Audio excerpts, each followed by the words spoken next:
Hello everyone, this is Sai Fisher and I am MSc Major student.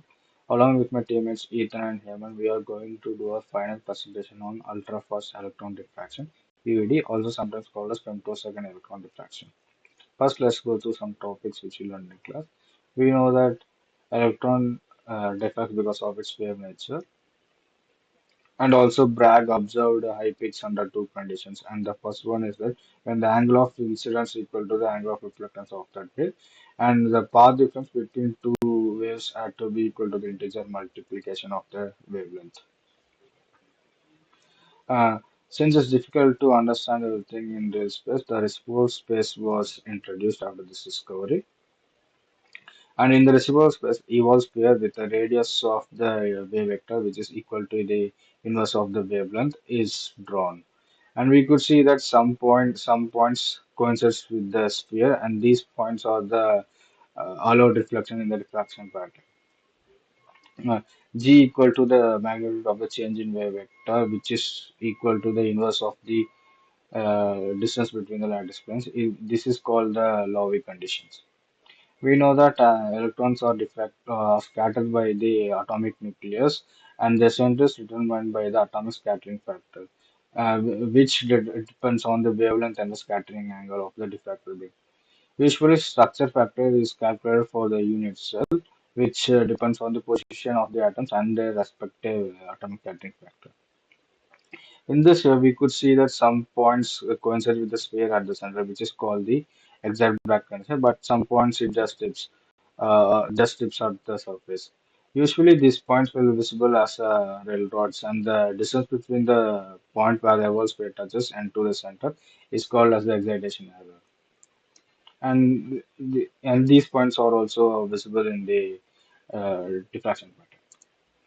Now let's see through the some types of electron diffraction. The first one is convergent beam electron diffraction. Seabed is a technique where we try to converge the beam as small as possible to get only diffraction pattern from a small part of area. Usually, the Bragg beams in the seabed will appear as disk compared to the Bragg beams appearing in a parallel beam, which is as points.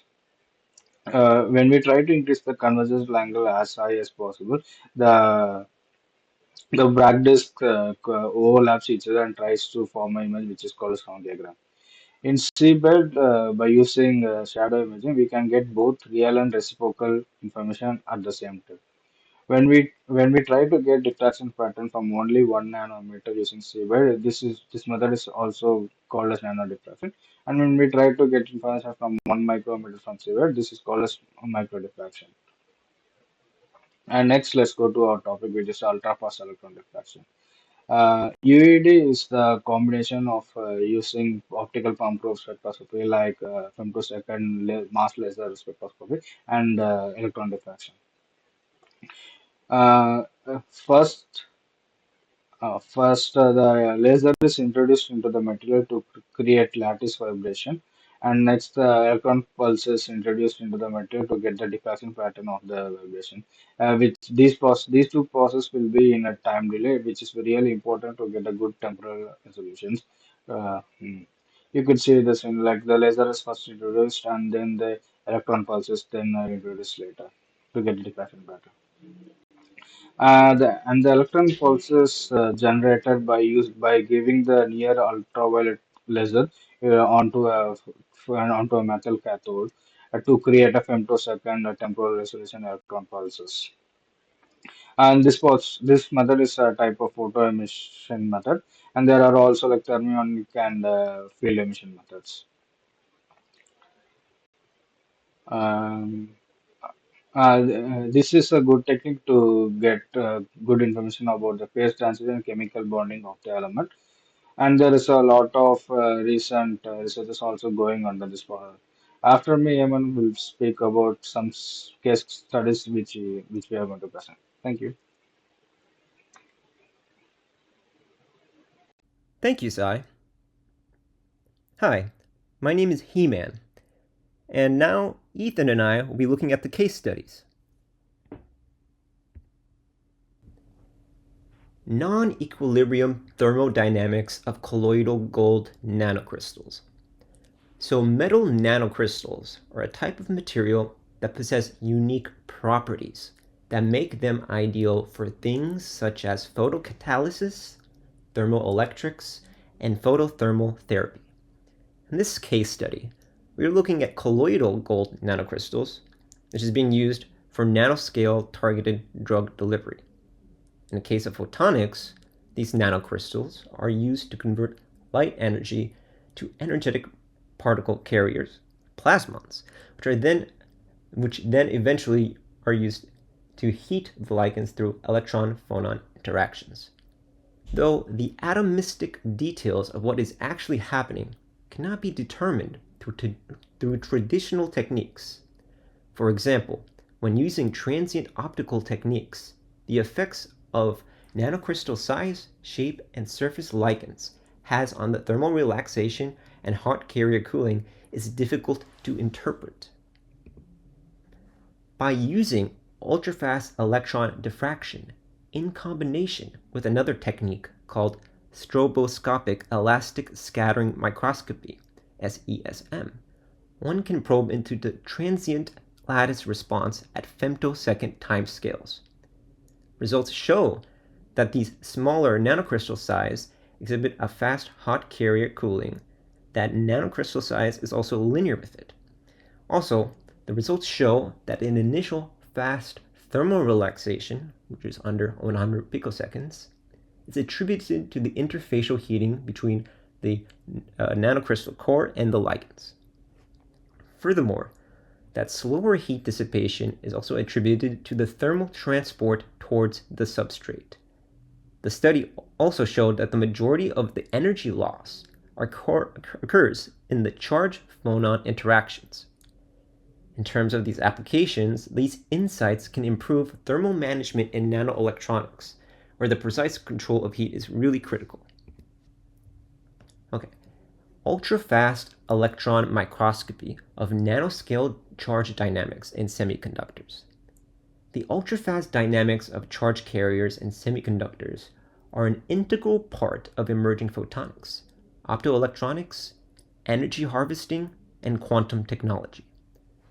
Using a new technique which combines USEM, ultrafast scanning transmission microscopy, in conjunction with electron energy loss spectroscopy, EELS, called this new technique charge dynamics electron microscopy.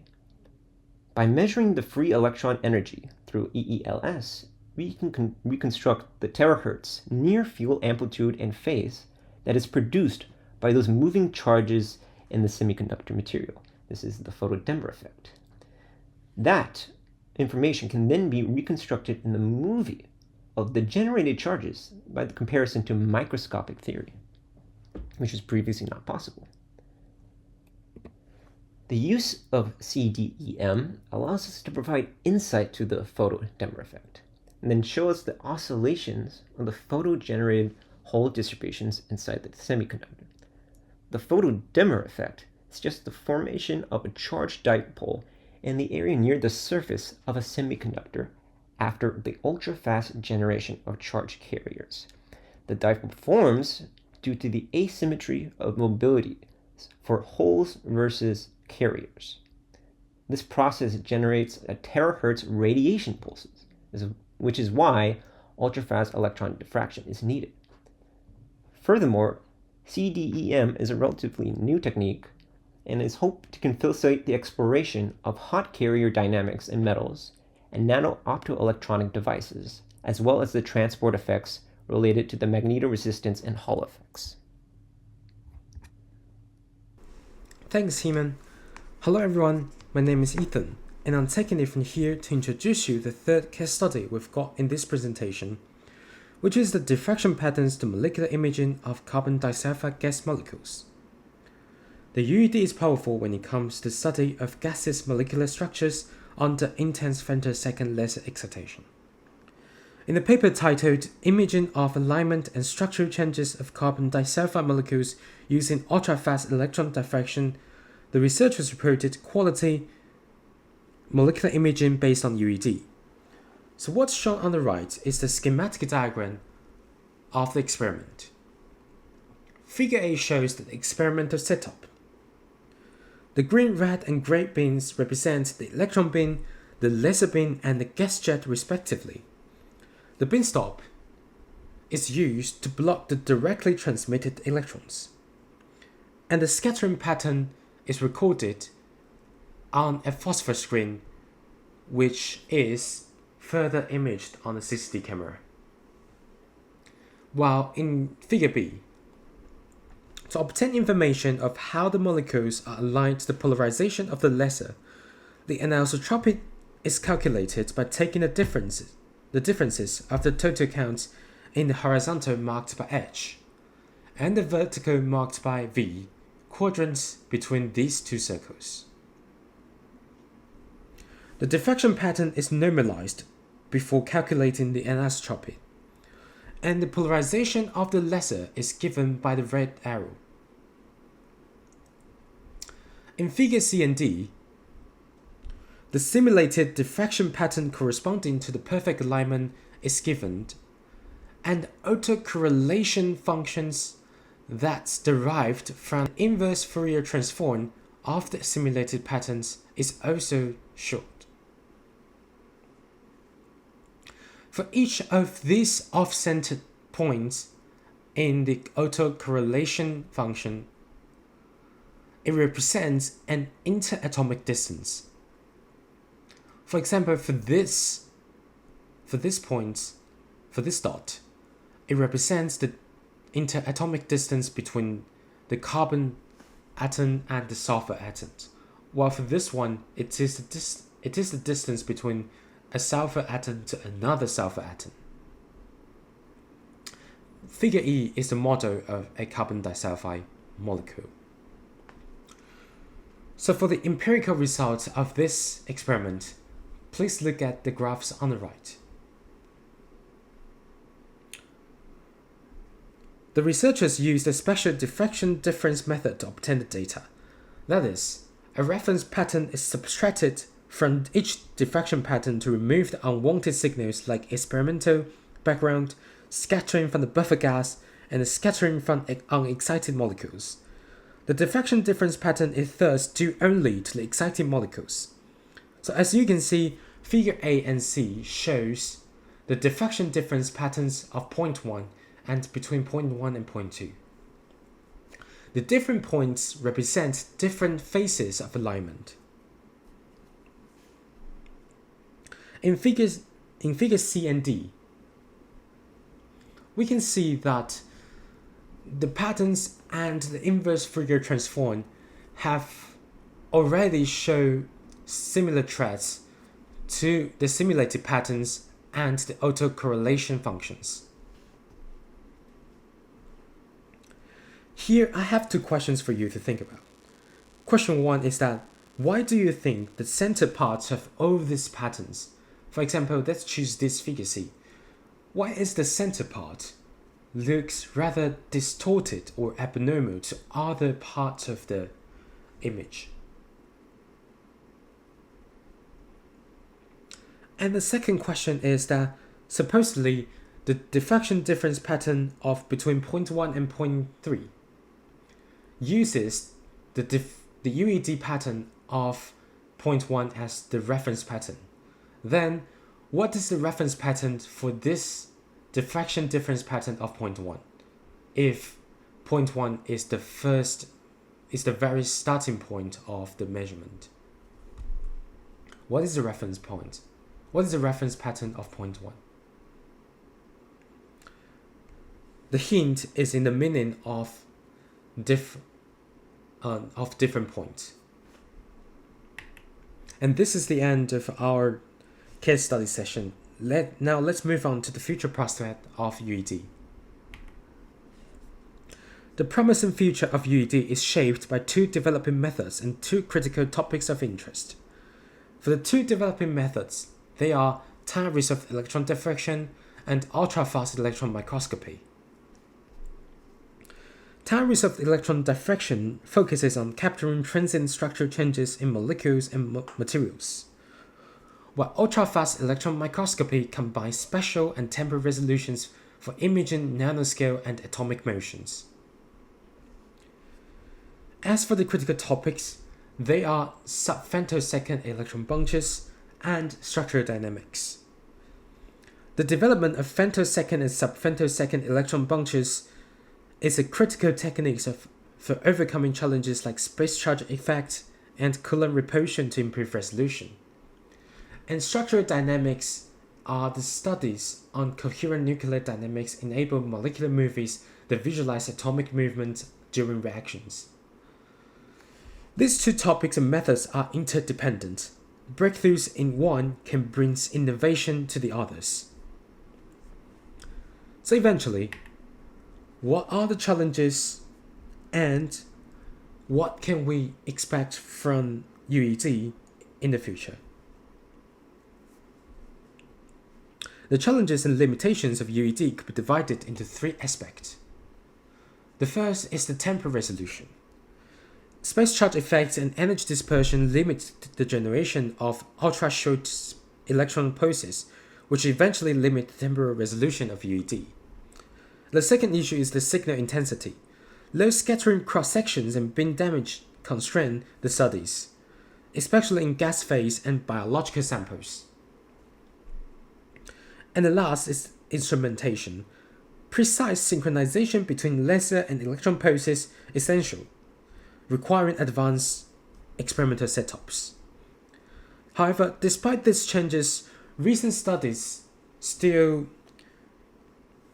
show a bright path ahead for UED. In our perceptions, we believe that there are at least three parts about UED that we can be excited for. The first is the higher temporal resolution. Recent studies have reported that the integration of radio frequency RF compression techniques has allowed UED to achieve sub-100 femtosecond resolution, which also signifies a potential development of attosecond electron diffraction methods. The second part is multimodal techniques. Combining UED with complementary approaches like X-ray diffraction or spectroscopy brings deeper insights. In fact, in case study 3, the researchers have already brought spectroscopy techniques to work alongside with the UED. And the last part is the broad applications, exploring ultrafast process in complex biological systems, material science and chemistry, or also real-time tracking of nanoscale dynamics in quantum materials and energy applications are all the possible fields that UED could be used to delve into. So our conclusion is ultrafast electron diffraction UED is a transformative tool for studying the dynamic behavior of matter at atomic scales. The continuous advancement in experimental techniques and theoretical frameworks promise significant contributions of this technique to across physics, chemistry, biology, and material science. And this is the end of our presentation. These are the references. Thanks for your attention.